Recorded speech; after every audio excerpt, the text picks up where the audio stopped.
వి gold trusted gold buyers తాకట్టులో ఉన్న బంగారాన్ని విడిపించి ఈ రోజు ఉన్న మార్కెట్ ధరకే కొనబడును. మరిన్ని వివరాలకు సంప్రదించండి 7710772020. అన్న పేరు రామచంద్ర గౌడ్, మాది అమలావాక్ల విలేజ్, కొత్తకోట మండలము, వనపర్తి జిల్లా. అయితే మేము 2023లో ఎన్ఆర్ఈజెస్ పనులు 4 లక్షలు 2 బిట్లు 8 లక్షల వర్క్ చేసినాము. 2023 మార్చిలో మేము వర్క్ చేయడం జరిగింది. సెప్టెంబర్లో మాకు బిల్ వచ్చింది, కానీ క్యూసీ అమౌంట్ 80,000 రూపాయలు కట్ అయినవి.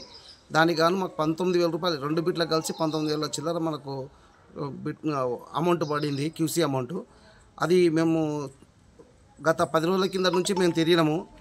ఎక్కడివి మీ పేరు మీద ఉందా, ఆ పని మీరే చేసిందా, అది దాన్ని అడిగితే ప్రతి పేపర్ అడిగిన పేపర్ అలా తీసుకొచ్చి పంచాయత్ సెక్రటరీకి ఇవ్వడం జరిగింది. తర్వాత నిన్న చెక్కులు ఇవ్వడం జరిగింది పంచాయత్ సెక్రటరీ.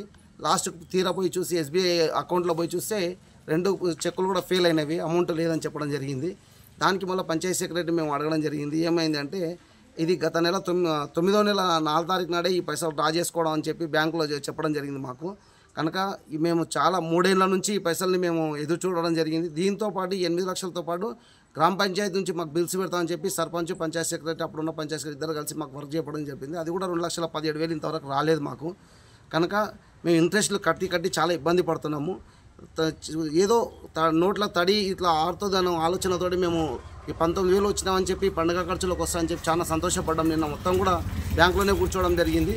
లాస్ట్కి వస్తే మాకు అడియాసలుగా మిగిలిపోయింది.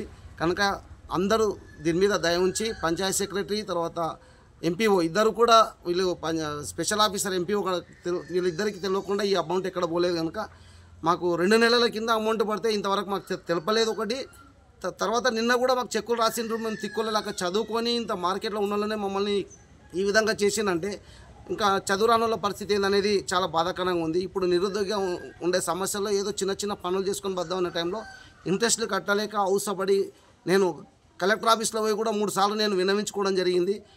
చావే ఒక పరిష్కారం ఉంది సార్ అని చెప్పి కూడా నేను సమాచార చట్టం కింద కూడా పెట్టడం జరిగింది.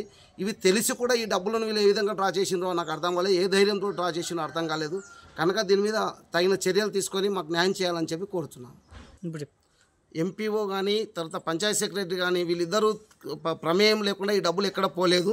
దయచేసి ఈ డబ్బులను మాకు ఇప్పించి, నిజంగా చెప్పాలంటే మేము 2.5 లక్షల ఇంట్రెస్ట్ నెల 5,000 రూపాయలు ఇంట్రెస్ట్ కట్టుకుంటూ వస్తున్నాము. కనుక ఈ డబ్బులు ఇప్పించి ఆ పంచాయత్ సెక్రటరీ మరి ఎంపీ కూడా ఏ విధంగా వీళ్ళు డ్రా చేసిందో తెలుసుకొని వారిపైన తగిన చర్యలు తీసుకొని మాకు న్యాయం చేయాలని చెప్పి కోరుతున్నాను. Local to global news at your finger tips. మీ చేతిలో ఒక ఆయుధం. Download Raw TV app. Media legend Ravi Prakash is back.